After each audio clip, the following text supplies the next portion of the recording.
What's up, good people? It is your boy, Bro Troy, aka Mr. YM4C, better known as Coach TJ, and you have checked into the Bro Code Show. Now, tonight's show is sponsored by the Barbershop. Shout out to Reggie Winston, owner of the Barbershop, located at 4551 New Bern Avenue, Suite 180 in Raleigh, North Carolina. Now, check out the Barbershop for all your premier grooming services, and don't forget to ask about those monthly memberships to save you time and money. Now, tonight, all about the bros. We call it the Rehash. Now, tonight, we're going to recap some of the conversations we talked about last month pertaining to relationships, the good, the bad, and the ugly, and still set the stage for this month's conversation, which is all about the Benjamins, baby. Now, for those who have never had a Bro Code experience, first, welcome. Two, the Bro Code Show is a live talk show created to discuss, uncover, justify, and dismantle the issues that concern us most as brothers, as family, and as a community. And we like to give that to you raw, uncut, and real respectful. Now, our greatest desire is to embrace everyone in positive, popular conversation. So no, we're not in the business of bashing or belittling anyone, but we do believe in being comfortable with having uncomfortable conversations, because that is where understanding starts. So as grandma would say, let's chew the meat and spit out the bone. Now, real quick, man, for those who are listening, please go to YM4C TV, our YouTube page. Like, share, subscribe. So that way when we go live, you'll know. Also, help us build our Instagram, y'all. Go to @BroCodeShow. Show us some love, man. Your comments, we love to hear them. So please put them in the comment section so we can shout you out, let you know that we love you and we hear you. Fellas, what's good, man? Kurt, tell me something good, man. No, you didn't get me. You almost got me. But man, the weather's breaking. So man, right? Like it's like there's some normalcy in the nice weather getting out, man. So I'm really excited about that. But it's been a good week, man. Busy, but a good week. Good stuff, man. Good stuff. JC, what's good, man? Talk to me. Oh man, I agree with them on the weather, man. I used some of a beautiful day yesterday to serve meals. It was a cool event, and they had a food distribution event where you were there. I don't have to say it to you, but for the people, we got to package bags full of food, supplies, PPE equipment, and had 100 of these green bags to deliver around the neighborhood. It seemed as if they had to have been at least 5,000 worth of these bags going out all across the Raleigh area. So it was good to give back, man. Touched my heart. I gave one guy my last bag right before I got to the house, and it felt like I made his day, so it made mine. But that's part of how my week is concluding, so to speak. Yeah, man, I could dig that, man. Just to touch on what you talked about, man. My grandfather always says it feels good to do good, and that sense of fulfillment was definitely shared yesterday, and we've shared that sense of fulfillment together as all of us collectively in many different ways. But yesterday hit a little different, because there was that fulfillment feeling was shared with the young men that we serve. Mm-hmm. But outside of that, man, it serving yesterday in the community, also it being Women's History Month. Here on the Bro Code Show, we want to take a moment, man, just to highlight and celebrate a woman that's doing great things by the name of Lisa Green. Now, Lisa is a selfless servant leader with a heart of gold and has a passion for building brands in unique ways that leaves a lasting impact on the community through her firm, Marketing with a Twist. In addition to her marketing lens, Lisa uses her unique set of skills to stand in the gap for those in need. Stop Hunger One Community at a Time is an initiative of Marketing with a Twist in partnership with several national brands and local businesses. Now, fellas, in 2020 alone, hear me well, this initiative has provided over 1 million pounds of food to over 86,000 families, over 24 counties, and even across state lines into Atlanta, Georgia. Shout out to the folks in the deck, 334. Now, Lisa, you are indeed a shining light, and the world is a better place with you. Now, in light of Women's History Month, and just for Lisa just being dope, man, we're going to play this short video to highlight her, and we'll be right back.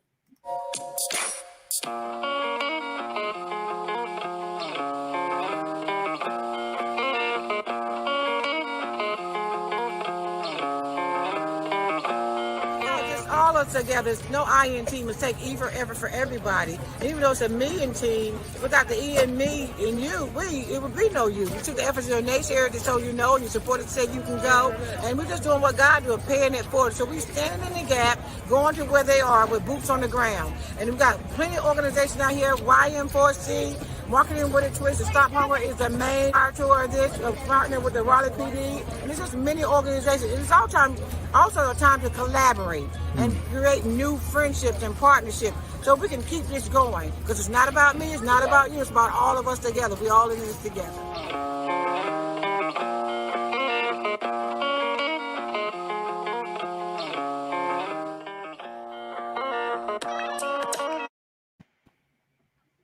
Yes, indeed. Shout out to Lisa Green, man. We appreciate you, Queen. Much love to you, man. So, fellas, last month we had the pleasure of connecting with some really dope guests. Yo, we even went international last month, man. We went to New Zealand last month. Yo, shout out to Meg Cohen. Meg Cohen is an intimacy coach. But I want to hear from the bros, man. Yo, what was your take on the conversation? What would you think, JC? Well, for me, not necessarily with Meg, but with Keith and Lakir, there are a couple nuggets that really stood the test of time with me. One, Lakir had shared that your mate should compliment you and not complete you. That was when I had to rewind and kind of think through myself. Nobody should make you feel whole, because without them, you feel incomplete. And Keith, he brought up a nugget after sharing some of what he put in his book, that you need to be able to speak each other's language. And for men, we get real passionate about sports. I know I do, at least. And it's helpful for a woman to know how to speak in a language that we understand, such as sports. And so I'm taking some of those little nuggets and tidbits home with me to see if, we could call a timeout and, run some plays real fast. But that's what I took away from the conversation. I can dig that. Run some plays. We can take that in many different ways. Bro, Kirk, what you think, bro? Yeah, I love it. So, with Meg, man, she brought so much energy.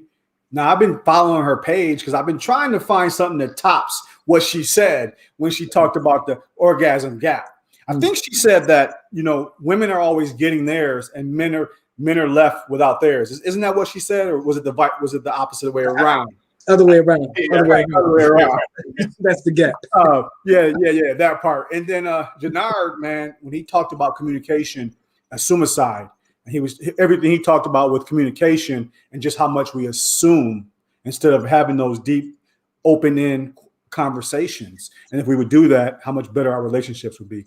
So yeah, both guests were amazing. Yeah, I can dig that, man. That was really good, man.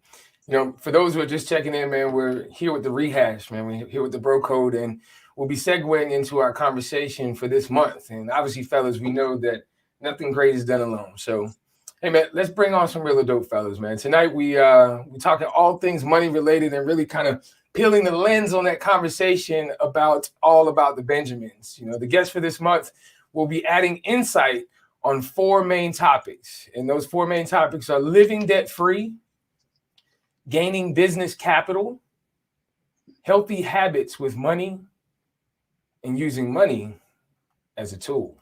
Now, part of the conversation we had last month, man, we talked about something we wished our parents would have taught us more about. Now, Bro Smith, you talked about going deeper into marriage conversation prior to tying the knot. I could dig that, right? But one thing we all heard numerous times over and over, fellas, was that thing about money, man, that money conversation surrounding finances and investing wisely. And honestly, our parents can only teach us what they know, which is another reason why education is so paramount on all levels of life. And embracing what it means to be a forever learner will always be of value, which is why I'm proud to introduce these next 2 gentlemen to the show.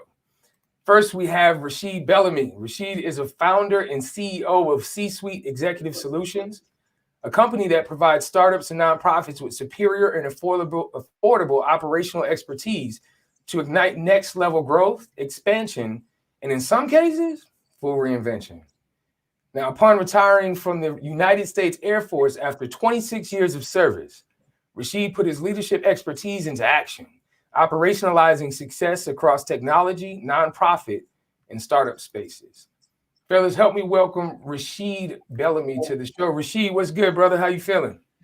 I'm feeling great. Thanks a lot. I appreciate it. Thanks for letting me be here with you guys. So now I feel really like if my bald-headed brothers are all together now. So I want to say I feel a good company, man. That's it, man. Bald-head greatness is in the building, brother. So, we talked briefly about what you do, Rasheed, but for those who are listening, man, who is Rasheed Bellamy at the core? There's really two pillars or two anchors for me at the core. One of them really is my faith, right? I am a practicing Muslim, and I've been doing that from the time I was in high school, actually. And it's one of the things that I use to, when I'm measuring any kind of challenges or successes, that is my measuring tool, my thermometer as far as how I'm going to do, how I'm going to interact with the world, how I'm going to interact with others, how do I serve others? Am I trying my best today? Am I giving it my all, or am I just half-assing it for the most part? And so really, those are that's the first principle. And then the second principle about me is, and most people know this, is my culture. I'm originally from Barbados, and no matter, even though I left Barbados how many every years ago, probably close to 30-something years ago, that's still who I am. I have my flags in my car. I listen to the music, the food, the culture, just having fun in whatever I do. I can be in one of the most intense board meetings, and I'm still going to have some fun, right? Because at the end of the day, that's what it's about. If I'm just walking around angry and negative all day, I'm not having some fun and putting some positive spin on stuff, then that's just not me. So really and truly, those two elements of who I am, my faith and my culture, that's what really my core of who Rasheed Bellamy is. I could dig that, man. Yeah, oftentimes we talk about the three F's, fun, faith, and family. So I could dig that, man. Next, we've got Justin Minott. Justin is a progressive thinker, serial entrepreneur, and community connector at Provident 1898, which is a co-working community of diverse entrepreneurs, innovators, and artists who are passionate about building a more progressive and equitable future. Fellas, help me bring on to the show Justin Minott. Justin, what's good, brother? How you feeling? Hello. Thanks for having me. Now, Rasheed, you're missing the beard, bro. We got all across the board, but it's there. I was losing my hair here, but I tell him no, it just migrated. I just moved it down. So good to be here. Indeed, man. Always good to hear your voice, brother. Good to see you, man. But for those who are listening, man, I talked a little bit about what you do, bro. But who is Justin Minott at the core, man? At the core of who I am, I mean, professionally, I'd say this, that I do everything at the intersection of people. I genuinely love humans. Even on my bad days, I really like people a lot. I love business, and I genuinely believe in entrepreneurship as a vehicle for transformation. I believe it's one of the best ways for people to level up their life, get out of poverty, different situations that are going on. It is one of the most merit-based things that exist on the planet. So I'm just a big fan of entrepreneurship and then impact. I'm here to make a difference. I'm here for my life to go beyond my lifetime and for my kids to see further than I, and for the generations behind me to go further than I. So I'm playing the long game. And by long game, I mean, I'm planning for 1,000 years, not the 87 I think I have left. So that's it. Really, everything I do lives at that intersection. So it's been a blast. Yeah, indeed, man. Well, I'm excited, man. Let's get this bald head greatness started, brother. Let's go. See what you got, bro. Yeah. Welcome to my bald head brother. So, fellas, we're all familiar with the saying that when life hands you lemons, you make lemonade. But in this economy, in the midst of a pandemic, it seems more like when life hands you dirt, it's time to plant seeds. And so we see Americans are starting new businesses at the fastest rate in more than a decade. And the pandemic has shifted the meaning of work and personal life for all of us. It's created gaps and highlighted inefficient systems that are outdated. And now it seems like it's anybody's game. The gaps are everywhere and motivation for change is high. And this is creating a perfect storm for innovation and progress. We now have an environment that is rich with talent. Remote work is no longer a novelty. There are services that are able to promote your businesses that are now cheaper. Interest rates are as low as they've been in a great while. And that allows for things like favorable loans, refinance opportunities, et cetera. And so with more money in your pocket, many are looking at this as an opportunity to use extra cash flow to invest in themselves and their own social well-being. And so I'm pleased that we have some individuals on that can help us kind of think a little bit more strategically towards entrepreneurship, because obviously this pandemic isn't going to last forever. There are many people that are still hurting, but there are other folks that are a little bit scared, and some folks that have already jumped in feet first. The companies that have made their business responsive to this current climate are going to be able to adapt to this change and are going to thrive tenfold once this whole period is lifted. I want to jump into a few questions, though, to kind of tap your brain. So I believe Brother Troy Rasheed touched on your background a little bit in regards to the fact that you served in the Air Force for 26 years. So first off, thank you for your service. But I want you to paint a picture for us as to how your military career helped transform you, and how has your work as CEO of C-Suite helped other organizations? Well, you know what? That's a great question, Bruce Smith. So one of the things I like to start off with is that I like to start now and just move backwards, right? So right now, equity in operations is really my theme. That's my passion. That's one of the things we're really trying to do, is make sure we bring that equity into the operations field. A lot of times when people kind of think about operations, they're really thinking about the nuts and the bolts, how to get from A, B, and C in order to get to D. But we really want to make sure that that's really dealt with an equity lens. And equity really starts really at leadership level. And that's one of the things within the military that, you're really from the day one. So from the time you enter the military, leadership is something that is you're living it, breathing it, sleeping it. So we have young leaders that, their mindset is that, everyone is a leader. I don't need to sit in the position of leadership to be a leader. And what we do is we prepare those young individuals when they first enter through leadership training, leadership scenarios. So when they do get into that scenario where they are in that leadership position, they're really beginning to understand that, it's not just work it's thrown upon them, but it's something that they're really being able to, to practice. And so one of the things that I've really been able to take from the military and bring that into, into the civilian sector really is to try to help organizations look at, how they set up their people. And just like Justin, right? That's one of my greatest things. I love working with people, interacting, as they say, networking and inspiring folks is one of the things I'm really excited about. But being able to help people understand that they're leaders. We are all leaders in our lives. So even if you may not have a leadership position, every single day that you decide how you're going to do something, how you're going to push yourself, what you're going to do to make yourself better, how you're going to invest, you're leading in that reality. And so that mindset is really important, that I believe that really we've been able to bring from the military of a leadership mentality, and then kind of put that inside of organizations to help them be able to really expand and help grow their employees, as opposed to using the employees as some type of a means to an end, but really help develop them. Because the more they can really develop those individuals, the better it's going to be for the organization, right? So we look at the whole person concept when we're talking about leadership. And so, that's one of the things that I really believe is important, that I honestly, working in the civilian sector, when I first retired, it was like it's like my first job after high school, right? Because that's one of the things we always say in the military: what am I going to do when I grow up? And when I went into, being IT director and Spokane public schools, that was one of the things that I really noticed, was that individual leadership and responsibility and accountability was never really encouraged. And therefore, it only happened when you got into that position. So we try to make sure we prepare folks for that role before they get into, before they actually get into the position.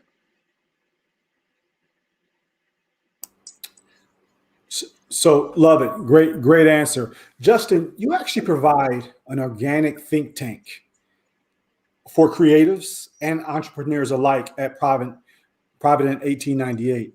Would love to hear how, first of all, you came about being a community builder and where the passion came from that. And also, secondly, what are the great things that are happening at Provident? Because I've been in the building and the energy is amazing. The artwork is amazing. It's just a dope space. So if you could answer those questions, it'd be great. There we go.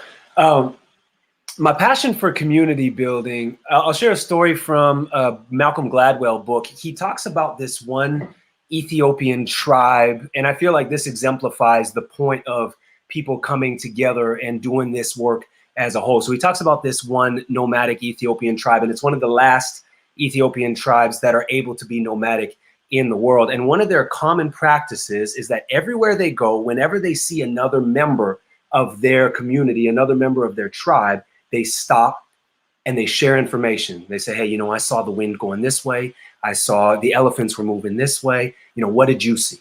And the next person will say, well, the water over here was doing this, and this is what was going on over here. And they'll also share what they heard from other people. And so together, the interesting thing is together that they get a more complete map than they had just on their own because of this practice of information sharing and this practice of relationship. And so for me, building community is necessary. And you talk about in a pandemic like this, I believe that we can thrive, not just survive during this time. I don't think it's just, oh, get through and, you know, hopefully on the other side, we've planted enough seeds to, you know, hopefully get something. I think if we focus on the resilience of our togetherness, and I think that's what the pandemic has really highlighted in this time, that we are so much more resilient together. And even if you want to look at the flip side, there is no individual. The pandemic has revealed there's no barriers, there's no boundaries, there's no borders that stop something like a virus. But on the good side of that, there is no individual. There's only a collective. And you know, the moment we start identifying just as the individual, that's where we get lost. So to me, community building is a necessary piece of what it means to be a resilient society, resilient humans, and people that are really set up. Every culture, every person, every group who does it as a group makes it, period. You know, alone we go fast, together we go far. That's just what it is, right? So, so I want to do it together. I want to get to the finish line with my people and not just by myself, you know, one warrior with a sword. So community building is everything to me.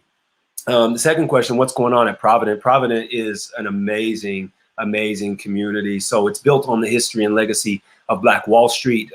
You know, Durham was a thriving mecca for Black entrepreneurship. Highway 147 went right through the business district and really took a lot of those business out. You know, some estimates say about 500 businesses were taken out. Black businesses were taken out in that Highway 147 piece. And so Provident 1898 is really saying, we're not losing this legacy, we're building on it. And we're not just celebrating the past, we're building the future. So, you know, we just had Black History Month, and one of the themes internally at Provident 1898 was not just celebrating history, but making history. You know, how do we want to be remembered in 80, 100, 1,000 years? What types of moves are we making to do that? You know, and you talk about, you know, it's a co-working space. That's, you know, technically the business model, but it is so much more than that. It's a community. It is a collective. And together, we're able to go a lot further than we could apart. So I say, you know, we're really in the community business and we use space to do it. And, you know, the good thing is that we're attracting a lot of these incredible, not just entrepreneurs, not just business owners, but people that want to support them around the ecosystem. So venture capital and looking at bankers and looking at accountants, all the people that exist and play in this ecosystem. And I use that word very intentionally because it's alive. So that's what I'm passionate about, is that business ecosystem, specifically for the Black business ecosystem here in Durham, North Carolina. That's the passion over there. So having a blast doing it. Now, you both have talked about leadership and business, and they go hand in hand. I'm curious if you both can explain, you know, from your experience, what's one of the most common things businesses or entrepreneurs overlook? Rasheed, I'll turn that question to you first. You know, I think Justin kind of alluded a little bit to that, right? Is one of the things that they really overlook is that collaboration, because as Justin said, collaboration really is the key to being a community success. You know, and it drives personal and family wealth, right? And it also helps create that generational wealth. And that's kind of what we're looking for, especially in Durham and starting off what we're doing. And so, you know, collaboration is that key, man. Is one of the things that I think entrepreneur kind of missed out on. But another thing too is that, you know, a lot of times the entrepreneurs you hear about are the ones that are successful, right? And so sometimes you see the entrepreneur, you either see them on social media and you're thinking, oh man, you know, that's what I want to do. I want to do that. It's great. But one of the things that behind the scenes that you don't see is probably a couple of the failures that those entrepreneurs went through in order to get to where they are. All right. And then when they are getting successful, even some of the challenges that happen with here when you're dealing with payroll and you're actually a one-man show and you're doing the marketing, you're doing the finance, right? So is a lot of grind in there sometimes with the entrepreneurship. So, you know, one of the things that we really want to do is when you have that community, you can really help build up what you're trying to move forward when you're doing it collectively with other folks, either people that have went before you, people that are going through the same thing. And then that really helps you to be able to reinforce and really put some pillars and foundation under what you're doing, as opposed to, you know, you're trying to go at it alone, you're trying to make a way that is already, there's a path already made there. And yet, you know, you're trying to make your own path when you can just go in behind the path that's kind of already created for you. So a lot of times would be when you have that collaboration, it really brings a community. And then when you really lean on others that can kind of help you, is to be able to really, one of the things I think entrepreneurs, number one, they sometimes that they kind of lack in, but really is beneficial to those who are able to help them move forward. Justin, anything you want to add to that? Yeah, this has been one of the keys for me over the last few years of entrepreneurship. And I'll say this first, is that people see the glory and they don't know the story, right? So they don't even know, I showed up here today. They don't even know what my day looked like to show up on this show, right? They just see me on the show. And, but the chess game that I played to get to this seat, even today, dealing with getting Nolia Market open and some product shots and, you know, all of the behind the scenes that go into it. And to that point, the biggest key that I wish I could transfer to every entrepreneur who's in the game, every business owner who's in the game, is if you can fall in love with the process itself, you win. That's it. It's over. I think entrepreneurs, business owners, a lot of times we get focused on the goal, we get focused on the outcomes, but when you fall in love with just the process itself, you're unstoppable. I was reading something yesterday about how, you know, a caterpillar celebrates and loves being grounded, right? Because being grounded is a part of flying. It's not like when I get there, then I get to fly. It's no, you don't get to fly without being grounded. They are one thing, you know, but we see it as separate, right? And so a lot of times it's okay, once I make it, you know, I'm going to celebrate my backstory and look back and say it was all worth it. It's like, no, there is no there without here. You don't get there without here. Caterpillar is grounded, then it has this dark cocoon that it has to go through, then it gets to fly. That is all one thing. They're not separate, you know? So it's learning to love being grounded, learning to love being in a dark cocoon, right? Learning to love flying when you're there, but it's not different or better than being grounded or in a cocoon. It's just one journey. And when you fall in love with the journey itself, no one can take that away from you, right? Success, okay, you make it, get a car, you do all these things. Okay, so what? So what? You can't take away the love of the game itself, that I get to wake up, I get to breathe again today, I get to put on my pants one leg at a time, and I get to play again. You know, when you just love the game, nobody can touch you. Right.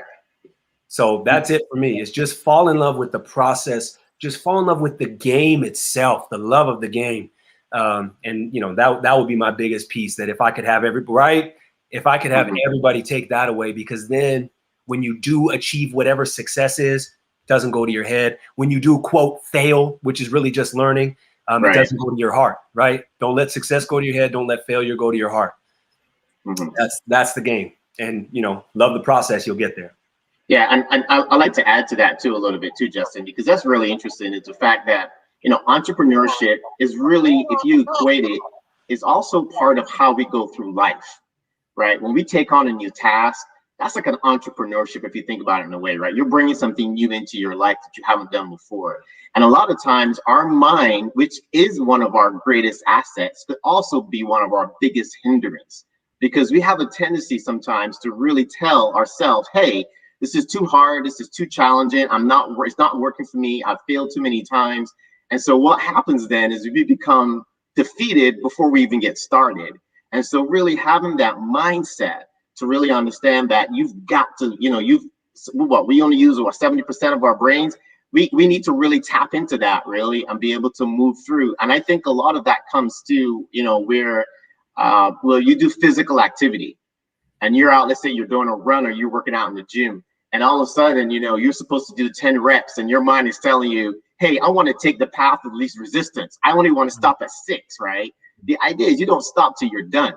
And so you've got to really learn to train your mindset to be ready for that. And that's all part of entrepreneurship too, is it equates not just when you're opening a business, but it equates when you take on a task where you say, hey, I want to ace this test. I want to make sure I get a 4.0 GPA in school. I want to make sure that I lose 100 pounds, whatever that might be, is that mindset. If you don't have that mindset, you can literally limit yourself. So I really think that's important too, part of that. So thanks for bringing that to my mind, Justin. I appreciate that.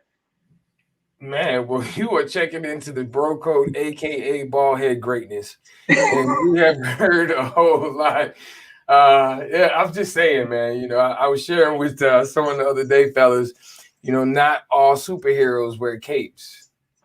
Some of them just are bald, and some have big beards. So shout out to all those folks with the big beards, man. We holding it down, man. So I want to jump into the chat because it is blowing up, and I want to shout a few folks out, man. Hello to Kim, man. Kim, I love you, man. Shout out to Love and Flo, man. She said hi to the bros. She said hi to Justin. Interconnection. And I love you, and love you like cook food. She wanted to shout out with exclamation point of thriving. Obviously, we're talking about collaboration. Community building is everything. Who else we got in here, man? Along we go fast. No, along we go slow, fast. There you go. That quote there. Further fast, we go together. There you go. All the togetherness, hashtag all that good stuff. Collective thinking. We got I think your wife is on deck. She's listening. She wants to shout out Rasheed talking about leadership. Leadership is collaboration. Collaboration is leadership. Living in the lesson, man, not the loss, man. Like we could have a whole show just about that, man. Not getting caught up in that. You figured out another way not to do it. So move forward. And then was it Marcia in Baltimore? Shout out to Marcia, man. That part. I don't know what that part is, but that part. And then failing forward, man. Indeed, man. And Tammy, what up, Miss Tammy? Always appreciate the support. So really quickly, man, we had a gentleman that is near and dear to us as far as a friend. And he's a comedian, and he put out something to us just to send a question in, and we want to play it, and then we want to hear not just from our listeners, but all the bros on the show, man. We'll be right back. What's up, bro code? I appreciate you guys letting me segment on you guys' show today. It just made your show that much better. It's your boy, Genius Jones, man. And I want to get my real quick 40 seconds of fame, man, all right? So, shout out to my bros, man, Troy, John, Kurt, if I can say y'all real names. But we ain't talking about that today. We talking about what y'all see in my backdrop. All this money falling, baby. We talking about all this money falling, baby.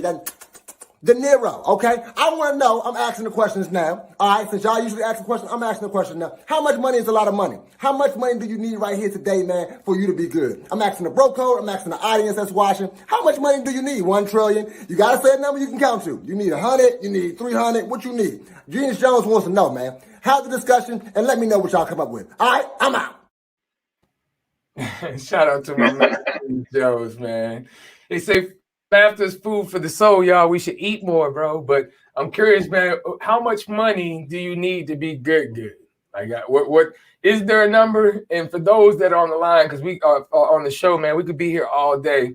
If someone gave you a blank check and said, whatever number you put on that check, you have to give me back in 10 years, how much money would you put on the check? I'm Kirk, I ain't heard from you in a while, man. So I'm curious to hear your thoughts. A blank check? Blank check. Whatever you put on the check, you got to give it back in 10 years. Oh, that's easy. I throw 10 million on there. 10 mil. I can dig that. Yeah. That's confidence, right? That lets you know that whatever you put on that, you're confident that in 10 years, I'm gonna plant good seeds with this and get that back. Yeah, I give it to JC and let him invest it and get my money back real quick, right, JC? Yeah. Hey, stick to me, bro. I can dig it. What you think, Jay? Blank check, got to give it back in 10 years. How much you stroking on the check?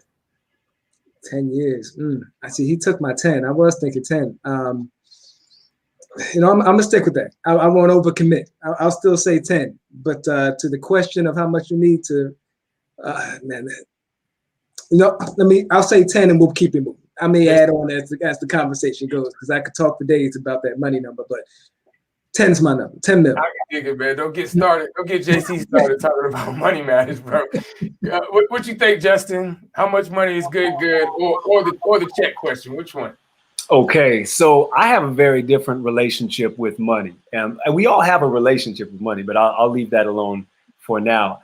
My thing is, you get the money, or ask life, ask God, ask whoever for the money that you need to fulfill your vision, period. So if you got a $1 million vision, cool, but get $1 million check. That's no problem. I have a $1 billion vision.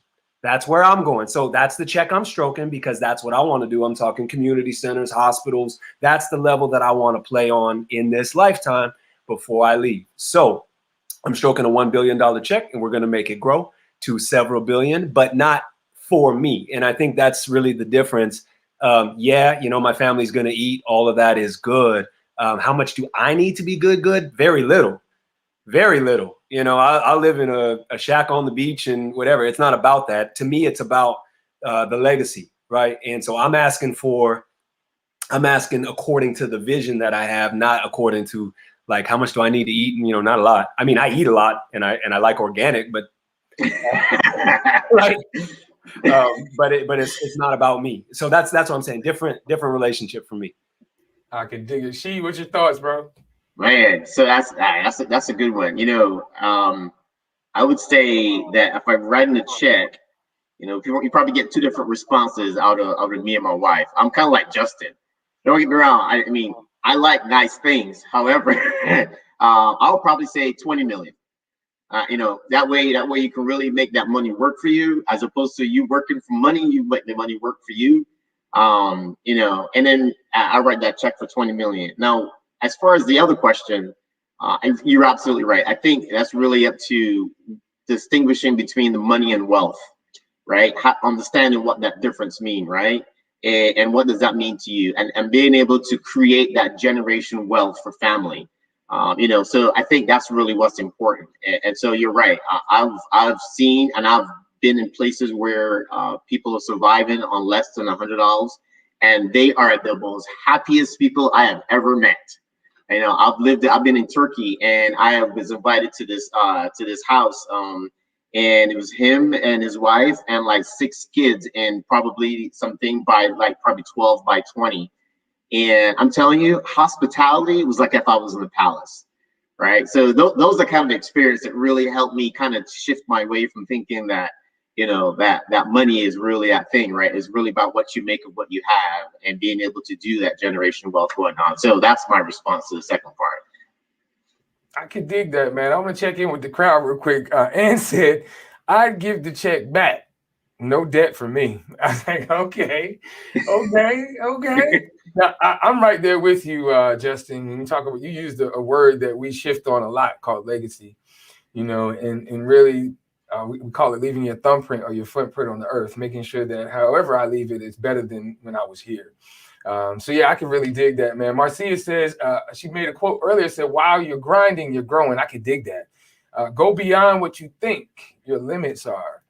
And says, and some superheroes are women. Shout out to all the women in Women's History Month. I can do that. Right? So, yes. Well, Justin, I'm curious, bro. You're a host of a podcast. It's called Unleash the Entrepreneurial Mindset. Now, me and the fellas always talk about mindset, bro, and why it's really the difference maker in creating success in all aspects of our lives, both personally and in business. But I'm curious, bro, man, tell us the driving force behind creating that podcast series, and what is it that listeners can expect to hear? Yeah, mindset is everything. I don't actually think there is anything else in the world other than consciousness, and that's just at a belief level. And so even when it comes to business and entrepreneurship, what you see outside of you is a direct reflection of what's inside of you, right? Like you are manifesting, you are bringing that into the world. And so to me, business and life and everything really is a spiritual practice, meaning it will show you, if you're paying attention, it will show you all of your blind spots. It'll show you all of your dark, all your tendencies, all those things. And so, to me, the Unleashed journey is about engaging that process of developing higher consciousness, higher ways of being and operating in the world, because everything that's in you comes out of you, and then how is life reflecting that back to you? How is business reflecting that back to you? So I just have conversations like this with, as many bald-headed, bearded people as I can, and other people in the world who are just doing big things. And by big, I don't necessarily mean successful by the world's standards. I mean that they are fulfilled. I mean that they're on fire. I mean that they're living their purpose. I talk to people who are fully alive, because I want, and to me, that's being fully alive is more caught than taught. So I just want people around that atmosphere. I want people around what it feels like to be fully alive and to say, if I'm not feeling that way, let me check what's going on. Because again, it's not about money. It's about significance, not success by the world's terms. So yeah, that's what that's been about. Wrote a book on it, had a blast. All of those things are there. So. Well, real quick, man, I can't let that one go by. Marcia feels the same vibes, man. When you touch on Inside Out, I always say what's believed on the inside bleeds on the outside, right? So Marcia said what you see outside of you is a reflection of what's inside of you. Absolutely, that's powerful, man. That's real, So living your purpose and fully alive. I like it too, and I do, man. Those who are fully alive. We talk about self-awareness being the greatest gift there is. When you can be aware of who you are, whom you are, and whose you are, and being comfortable in your own skin, where validation no longer is a value. So I can dig that, man. What you got, Kurt? I really, first of all, am I on mute? I want to jump back to what Justin just talked about with the higher consciousness. Without that, knowing that we are spiritual beings, practicing a human experience. Without that, you'll never be fully alive. I really appreciate you saying that. I say that a lot, and I don't think people really get to understand how important that is. And that's why so many people are struggling right now in our world. So definitely want to talk about that. And that's it. I'm sorry. Just want to hit on that. I got a question that I'm going to ask to a few of y'all, but first I want to just set the context. The pandemic obviously has brought a lot of hustle out of a lot of people. At the same time, Black folks aren't doing quite as well as our white counterparts. For example, there are 30.2 small businesses in the U.S., but only a fraction of them survive. For minorities, that can be even more daunting, to where 8 out of 10 Black-owned businesses fail within the first 18 months. COVID-19's had a lot of impacts, and it's been exacerbated in the Black community. I'm glad that you two are helping those entrepreneurs in as many ways as you possibly can, but I'm hoping you could speak to how you're helping to level the playing field, within your markets. For example, Justin, you are working in the NOLA market, rebranding the NOLA coffee. I'm curious if you could tell us more about that and what's the goal in that market. Yeah, I mean, the game here in the Black community is this. I heard, what's his name now? Anyway, he was accepting an award. He was talking about building tables instead of asking for a seat at the table.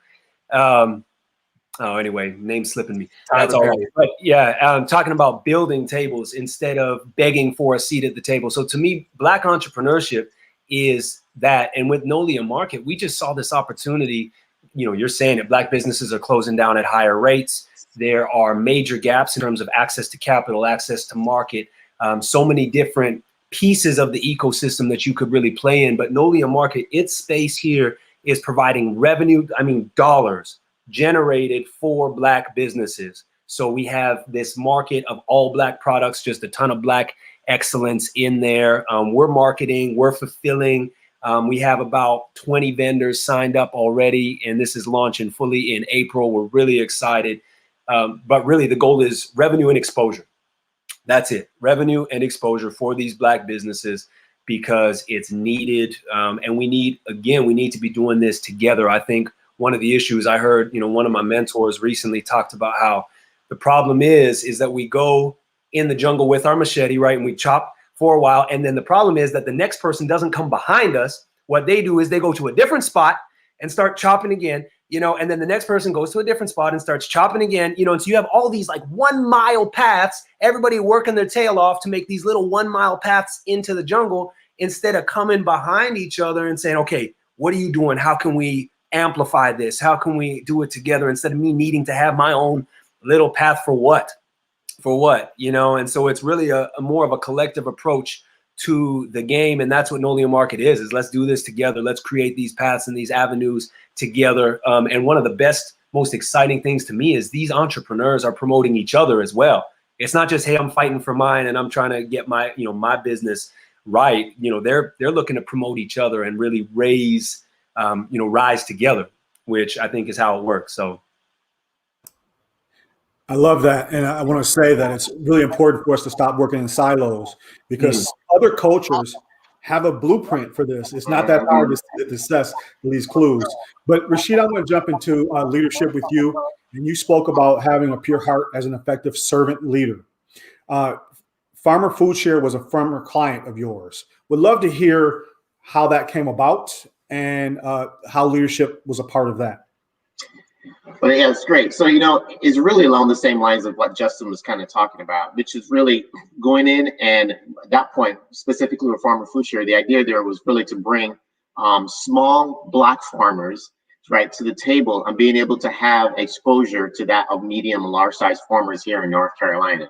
So we really helped collaborate on the back end of creating an operations for them to be able to create a space where we could try to bring those Black farmers and help them be able to chop and produce and manufacture some of those tools that they didn't have as singularly, but collectively they would have been able to do that. And that's really similar to what we're trying to do at the No Line Market as well, is we're bringing collaborative efforts where as a one vendor, you don't have access to possibly maybe a CPA or a marketing firm, but collectively, man, when we come together, we can definitely be able to do that. And so one of the points I think is really interesting, and one of the things I really love working with Farmer Food Share is that as opposed to looking as others as competitors, you look at them as allies and be able to collaborate with them.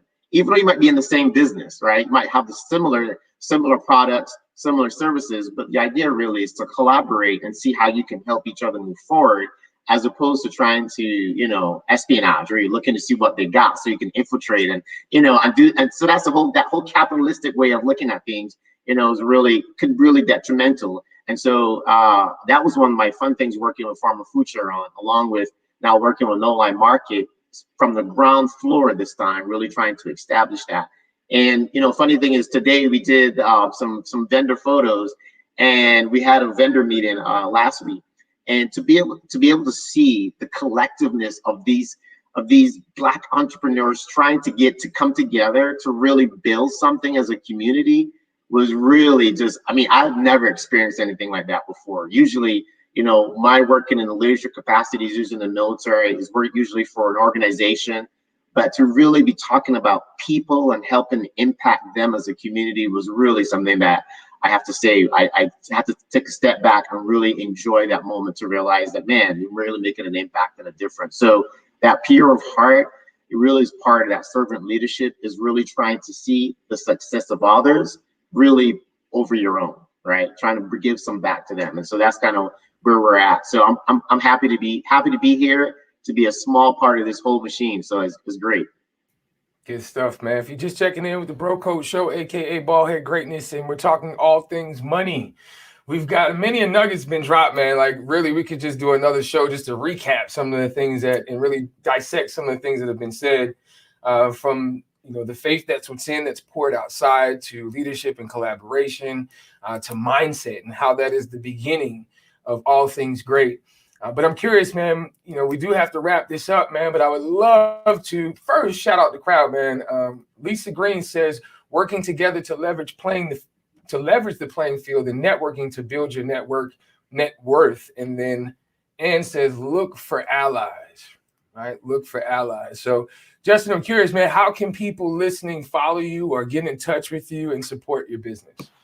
Yeah, I mean, follow me at Justin Minott, JustinMinott. I'm on Instagram. I'm pretty active there. I'm also on LinkedIn, very active. And then from there are just a lot of different ways to get LinkedIn. If you're an entrepreneur looking for more of that entrepreneurial community, I'd say head over to Provident 1898. We'll take really good care of you over there. If you're a vendor, a Black business who has a physical product, we're starting with physical products only, and you happen to be in Durham or surrounding area, please reach out about Nolia Market. We have great opportunities there. But yeah, those are the main avenues of impact that we're currently taking on right now. Good stuff, man. Always appreciate you, man. Always good vibes, brother. Always good vibes. Rasheed, what's going on, man? Tell the people, how can they reach you, support the great things that you're doing? So so really, I'm also at Rasheed _ Bellamy is my social media handle. We just opened up a social media platform for C-Suite's executive solutions. But for my social media handle, you can definitely reach us through that.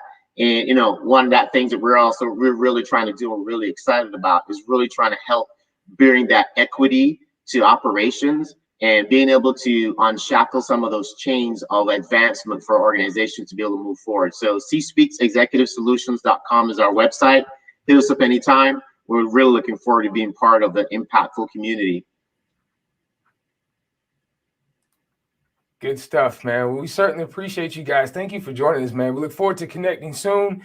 And both of you gentlemen are always, always welcome, man. We do a golf event for the young men that we serve with YM4C every second Saturday from 9 a.m. to 11, where we show them the fundamentals and we line that with life. And then we share a meal together, promoting pro-social activities as well as positive peer association. So I would love to have you gentlemen come hit a couple balls with us, man. So no pun intended, pause. So with that being said, man, we're excited about this month's conversation, man. And it's about all things money, man, all about the Benjamins.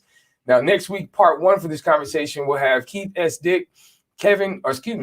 Dick. Kevin is president and CEO at Carolina Small Business Development. He is also a community leader and just finished a week symposium teaching entrepreneurs. We'll also have Reginald Jones, who is the business solutions director at Carolina Small Business Development. And that'll be next Sunday, March 14th at 6 p.m. Now, in the meantime, in between time, we got some things coming up for the Bro Code, because leading up to next Sunday's conversation, I want you guys to join us tomorrow. Tomorrow, we're going to have a special edition show with special guest James Montague of F7 Development International. And that'll be tomorrow night at 7:30 p.m. Eastern Standard Time. And then this Wednesday afternoon, we'll have the Renaissance man himself, Lex Jordan. So check us out on our YouTube channel as well as our Instagram page to help build that up, man. And YouTube is YM4C TV. Please like, share, and subscribe. And go to our Instagram page at BroCode Show for updates and upcoming conversations. As always, man, we appreciate the fellas for another dope night. We always thank our guests and our listeners for supporting. And we always got to leave you with some positive. We're talking about all things entrepreneurs. And I don't know about you guys, fellas. We talk about this dude all the time. He is the entrepreneur of all entrepreneurs as far as I'm concerned. Now, he goes by Mr. Sean Carter. But you guys know him as JC. He said it best. He said, I'm not a businessman. I'm a business man. It's your boy, bro, Troy, a.k.a. Mr. YM4C, better known as Coach TJ. And we are the Bro Code.